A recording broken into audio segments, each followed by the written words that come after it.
Hello everyone, you are very warm welcome to our channel of story teller. और का है आज मैं आपके साथ माफिया लौट का नेक्स्ट पार्ट लेके आई हूँ। चलो उसे शुरू करते हैं। जैसे कि हमने पिछले एपिसोड में देखा था कि यहाँ पर जो हमारा लेंचेचन होता है ना, उसे नी हुसैन ने अल्टीमेटम दिया था सोचने के लिए, और वो बहुत रात तक सोचता रहता है। जब वो सोच रहा था ना, तब उसे याद आता है कि जो उसके मॉम डैड थे ना, वो हमेशा एक दूसरे से कितना ज़्यादा प्यार करते थे, और यहाँ पर उन्होंने अपनी लाइफ के सच में बहुत ही अच्छे दिन बिताए थे।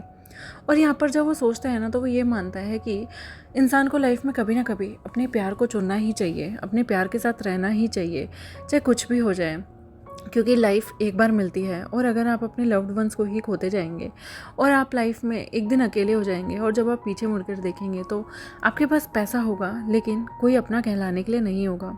इसलिए वो डिसाइड करते हैं कि वो नी हुसैन के लव को एक्सेप्ट करेंगे और नी हुसैन को एक चांस देंगे अपनी ज़िंदगी में, और जो भी कॉन्सिक्वेंसेस होंगे वो बाद में बियर करने के लिए तैयार हैं, क्योंकि वो इस तरह से नी हुसैन को छोड़ नहीं सकते। नी हुसैन से वो बहुत प्यार करते हैं, और शायद वो कभी नी हुसैन को किसी और के साथ देख भी नहीं सकते। अगर नी हुसैन ने सच में उन्हें छोड़ने का यहाँ पर सोच भी लिया, तो वो जानते हैं कि नी हुसैन वापस मुड़ के नहीं आएगा। इसलिए वो सोचते हैं कि वो अपनी लाइफ में एक चांस देना चाहते हैं अपने रिलेशनशिप को। वो यहाँ पर नी हुसैन को फ़ोन करते हैं। नी हुसैन को फ़ोन करके बताते हैं कि वो उसके साथ डेट करने के लिए तैयार है। नी हुसैन सीधा कह देता है, मुझे आपको डेट नहीं करना, मैं आपसे हमेशा से प्यार करता आया हूँ, मुझे करना है तो आपसे शादी करनी है, वरना मुझे आपके साथ कुछ भी नहीं करना। अगर आपको मेरी ये शर्त नहीं पसंद तो कोई बात नहीं, आप मुझे छोड़ सकते हो, लेकिन अगर आपको मुझे अपनाना है तो पूरी तरह से अपनाना होगा। मैं आपका कोई बॉय टॉय बन के नहीं रहना चाहता। मैं कोई ऐसा या खिलवाड़ वाली वस्तु नहीं हूँ जिसे जब किसी का मन होगा वो मेरे साथ रहेगा, और जब किसी का मन नहीं होगा, मुझसे बोरिंग फील करेगा, तो मुझसे दूर जा सकता है। यहाँ पर नी हुसैन की ये कही हुई बात ना बहुत ही अच्छी लगती है हमारे लेंचेचन को, क्योंकि ऑब्वियस ही बात थी, वो बिल्कुल भी नहीं चाहते थे कि उनका ओमेगा ऐसा हो जो उनके साथ टाइम पास करे, और सेम उनकी ओमेगा को भी यही चाहिए था कि कोई अल्फ़ा उसके साथ टाइम पास करके उसे बिल्कुल रास्ते पे पड़ी हुई दूध में पड़ी हुई मक्खी जैसा निकाल कर साइड ना फेंक दे। तो कहते हैं ठीक है, मैं तुमसे शादी करने के लिए तैयार हूँ, लेकिन हमारी शादी बहुत ही लो प्रोफाइल होगी, उसमें कोई बहुत ज़्यादा शोर शराबा नहीं होगा, बहुत ही लो प्रोफाइल तरीके से फैमिली मेम्बर्स के बीच में ही हम शादी करेंगे। लेकिन शादी के बाद तुम्हें कॉन्सिक्वेंसेस पता होने चाहिए। तुम्हें बहुत सारी चीज़ों में रिस्ट्रिक्शन मिल जाएगी, जैसे कि तुम बहुत सारी जगह आ नहीं सकते, तुम बहुत सारी जगह जा नहीं सकते, तुम्हें हमेशा से ही मेरे गार्ड्स के बीच में रहना होगा, मेरे और फौजी के साथ ही कहीं ना कहीं जाना होगा, या अंकल की निगरानी में रहना होगा। याद रखना, हम लोगों की लाइफ इतनी ईजी नहीं है, और मैं तुम्हें बता चुका हूँ कि कभी कभी जब हम थोड़ी सी भी लापरवाही करते हैं उसका नतीजा क्या हो सकता है। तुमने मेरे माँ बाप की कहानी तो सुनी है ना। यहाँ पर मुस्कुराते हुए नी हुसैन कहता है कि मैं सब कुछ जानकर और होश में ही तुम्हें शादी के लिए बोल रहा हूँ। तुम्हें क्या लगता है मुझे नहीं पता कि क्या क्या चीज़ें लाइफ में हो सकती हैं? मैं इतना बेवकूफ़ नहीं हूँ, मैं कोई निब्बा नहीं हूँ जो तुमसे शादी करते हुए सिर्फ फैंसी होकर तुमसे शादी कर लूँ। मैं तुमसे शादी कर रहा हूँ because I love you duffer, और मैं जानता हूँ कि तुम्हारे यहाँ कितनी ज़्यादा रेस्ट्रिक्शंस हैं, तुम्हारी जान को कितना ज़्यादा खतरा है, और लाइफ में मेरे लिए तुम्हारी जान और तुमसे ज़्यादा इम्पोर्टेंट कुछ भी नहीं। अगर एक दिन भी जीकर मुझे तुम्हारे साथ फिर अपने आप को मारना भी पड़े तो मुझे उससे बड़ी खुशी कुछ नहीं मिलेगी। एटलीस्ट मैं एक दिन अपने प्यार के साथ तो जिया हूँ, मुझे इससे ऊपर कुछ भी नहीं चाहिए, यू इडियट। जैसे ही नी हुसैन ऐसा बोलता है ना, शिजन कहता है बकवास मत करो, मुझे तुम्हारे साथ लंबी ज़िंदगी बितानी है, मुझे हमारे बच्चों को भी देखना है, और मुझे तुमसे बहुत प्यार करना है, और ये मरने मारने की बातें छोड़ दो। मैं भी अब ये सब नहीं सोचना चाहता। जितनी ज़िंदगी होगी हम उतना ही जिएंगे, और जितनी ज़िंदगी नहीं होगी हम उससे आगे हम जीत नहीं सकते, उसके आगे भगवान की मर्जी। यहाँ पर थोड़े दिनों बाद नी मिंजू भी ठीक हो जाते हैं, और नी मिंजू को पता चलता है कि उनके भाई के बॉयफ्रेंड ने शादी के लिए हामी भर दी है, और संडे को उन लोगों को यहाँ पर बुलाया है मिलने के लिए। नी मिंजू यहाँ पर नी हुसैन को लेकर उसकी फैमिली यानी कि लेंचुजन की फैमिली लैन फैमिली में जाते हैं। वहाँ पर वो सबसे मिलते हैं और सबको ग्रीट भी करते हैं।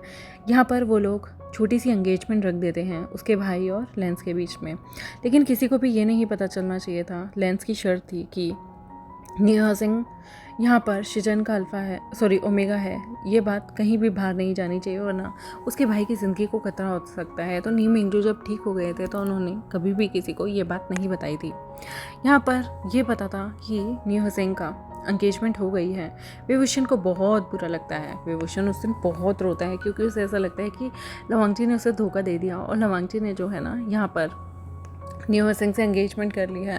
लवांगची ने काफ़ी बार विभूषण को फ़ोन किया था लेकिन विभूषण ने फ़ोन नहीं उठाया था और गुस्से में आकर वो हमेशा बहुत ज़्यादा गुस्सा हो जाता था और वो गुस्से में आकर ना बहुत ज़्यादा उसका मन करता था कि चिल्ला पड़े वांगची पर कि तुम ऑलरेडी एंगेज्ड हो, मुझे फ़ोन क्यों कर रहे हो।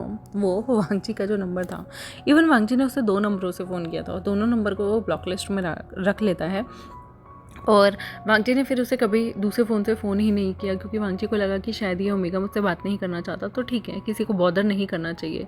और वो वैसे भी इस ओमेगा की सलामती चाहता है तो वो अपने आदमियों के द्वारा ओमेगा को मॉनिटर करा ही रहा है। यहाँ पर जब न्यू सिंह की सगाई हो गई थी ना, तो वो अपनी अंगूठी जो था वो लाकर यहाँ पर विभूषण को दिखा रहा था। विभूषण यहाँ पर उसे कॉन्ग्रेचुलेट करता है बहुत ही मरे मन से और यहाँ पर वो विभूषण को बताता है कि नेक्स्ट मंथ उसकी शादी है। वो बहुत ज़्यादा खुश है क्योंकि वो शादी करने जा रहा है अपने लव से। ये सुनने के बाद तो विभूषण का दिल जैसे टुकड़ों में ही टूट गया था। उसकी आंखों में बिल्कुल आंसू आ गए थे, नमी थी, लेकिन वो अपने होश को संभालता है। नीमिंग जो आकर पूछता है, अरे तुम्हें क्या हुआ। यहाँ पर विभूषण उसकी तरफ देखता है और कहता है, कॉन्ग्रेचुलेशंस, तुम्हारा भाई शादी कर रहा है। वैसे मैं तुम्हारे भाई की शादी में जा सकता हूँ। तो यहाँ पर नीमिंग जो कहता है, हाँ, पर लेंस नहीं चाहते कि कोई बाहर का बंदा हमारी शादी में आए। विभूषण कहता है, मैं बाहर का कहाँ हूँ, तुम उन्हें बता देना ना कि हम दोनों डेट कर रहे हैं। यहाँ पर वो नीमिंगजू से कहता है, और वैसे भी तुम मुझे डेट पे नहीं लेके गए ना इस हफ्ते, चलो डेट पे चलते हैं। वैसे इस हफ्ते भी क्यों, कल ही चलते हैं ना। विभूषण जो है वो जानबूझकर, क्योंकि उसे लवांगची की शादी होते हुए देखना था, उसके मन में था कि वो लवांगची उसके सामने उसकी आंखों में आंखें डाल के शादी करे, तो वो जानबूझकर यहाँ पर नीमिंगजू के साथ बाहर चला जाता है। यहाँ पर जैसे ही वो बाहर घूमने के लिए जा रहा था, क्लिनिक नहीं आया था, तो वो वांगची को ये फ़ोन चला गया था। वांगची पैनिक होता है कि आज विभूषण कहाँ गया है। जब वो उसके पीछे लोग भेजता है तो उसे पता चलता है कि वो एक अल्फ़ा के साथ बाहर घूम रहा है और मूवी देखने के लिए गया है। विभूषण मूवी की टिकट लेता है और उसके बाद वो नीमिंगजू के साथ बड़ी ही मुस्कुराते हुए अंदर चला जाता है, क्योंकि उसका एक जॉली नेचर था। उसे नीमिंगजू के साथ बिल्कुल वैसे ही रहना पसंद था जैसे आम लोग अपने दोस्तों के साथ रहते हैं। उसे ऐसा लगता ही नहीं था कि सामने वाला कोई अल्फ़ा है, ना ही उसका कोई ऐसा अनकम्फर्टेबल जोन था कि उसे किसी अल्फ़ा को देख के डर लग जाएगा, क्योंकि वो एक डॉक्टर था और डेली ना जाने कितने कस्टमर को हैंडल करता था कि उसका नेचर एक फ्रेंडली हो गया था। इसलिए वो नीमिंगजू के साथ बड़े ही फ्रेंडली तरीके से हंसते हुए मुस्कुराते हुए जाता है। और यहाँ पर ये इंसान लवांगची को बता देता है कि लगता है जो ओमेगा डॉक्टर को आप स्पाई करा रहे हैं उसकी लाइफ में कोई आ गया है, क्योंकि वो उस इंसान से बहुत हंस के बातें कर रहा है और वो सल्फा का हाथ पकड़ के, क्योंकि यहाँ पर नीमिंगजू शर्मा रहे थे, तो विभूषण उसने उनकी बाजू से खींचते हुए अंदर ले जाता है, जिसकी वजह से वो और भी ज़्यादा शाय फील कर रहे थे। तो यहाँ पर लवांगची के कानों में ये बात पड़ती है कि जो उसका प्यारा सा ओमेगा है ना, वो यहाँ पर उसे किसी और अल्फ़ा को हो चुका है और किसी और अल्फ़ा को डेट कर रहा है और उसे इनडायरेक्टली चीट कर रहा है। यहाँ पर वांगजी जैसे ही ये खबर सुनता है ना, वो फ़ोन काटता है और अपने जितने भी उसकी चीज़ें पड़ी हुई थी उन चीज़ों को ज़ोर से अपना हाथ मार के गिरा देता है। उसे बहुत गुस्सा आ रहा था कि आखिर ऐसा कैसे हो सकता है। विभूषण, तुम इतने बेशरम कैसे हो सकते हो।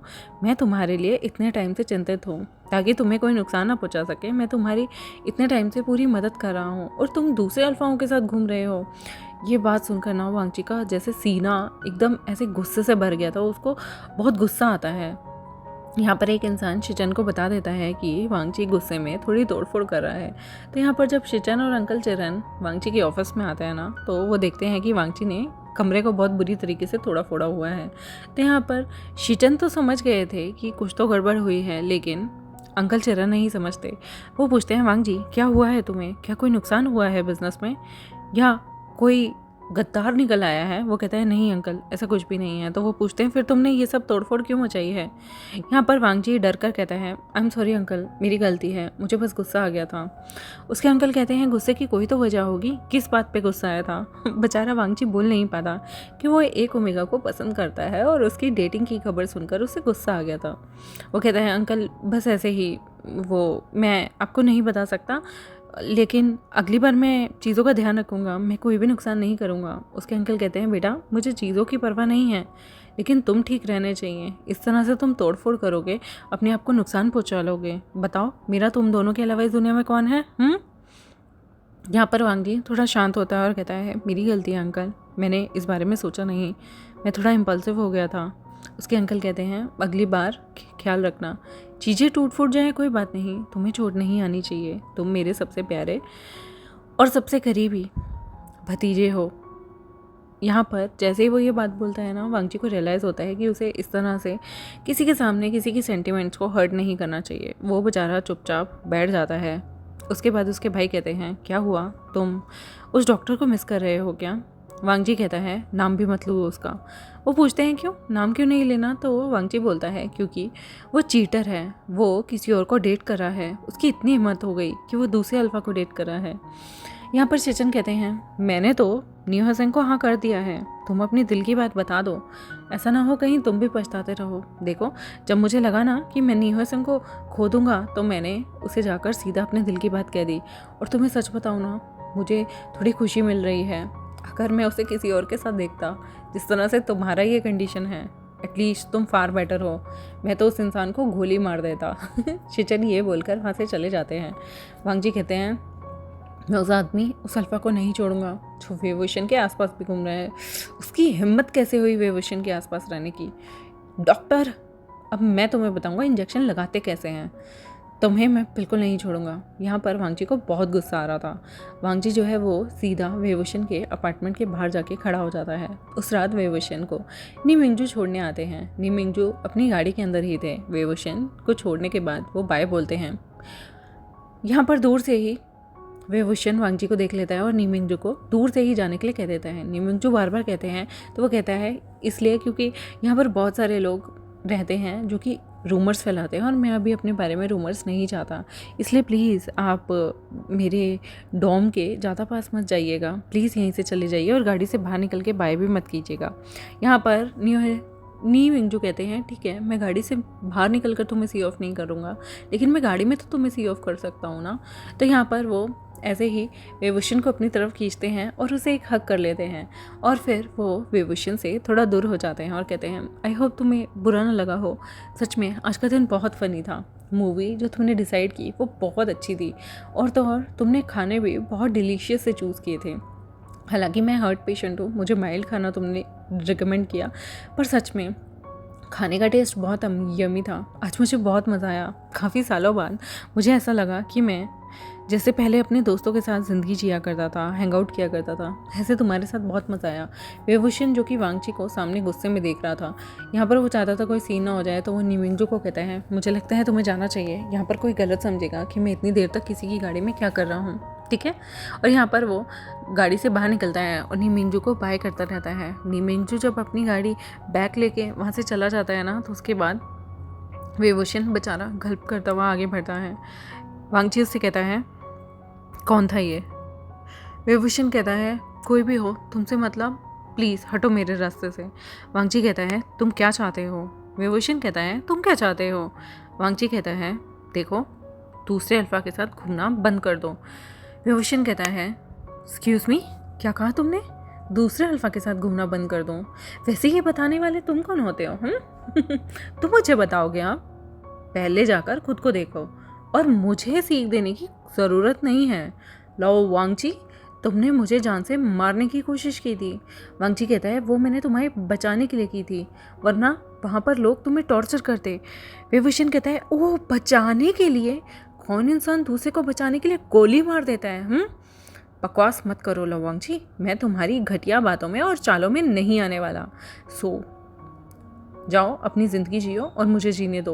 लवांग जी कहता है, मेरी बात सुनो विंग। विंग यहाँ पर अपने हाथ को झटकता है और वांग जी के चेहरे पे जोर से खींच के थप्पड़ मार देता है। उसे लग रहा था कि वांग जी नी होसेंग को डेट करते हुए उसे यहाँ पर, जिस नी होसेंग से उसकी शादी होने वाली है, यहाँ पर वांग जी अभी एक ओमेगा का फ़ायदा उठाने, यानी कि वेवोशन का फ़ायदा उठाने आया है। लवांग जी को लगता है कि शायद वेवोशन अभी तक नाराज़ है कि जिस तरह से उसे गोलियाँ लगी थी उसकी वजह से वेवुशन ने उस पर हाथ उठाया और थप्पड़ मारा है। वांगजी कहता है, विंग मेरी बात तो सुनो।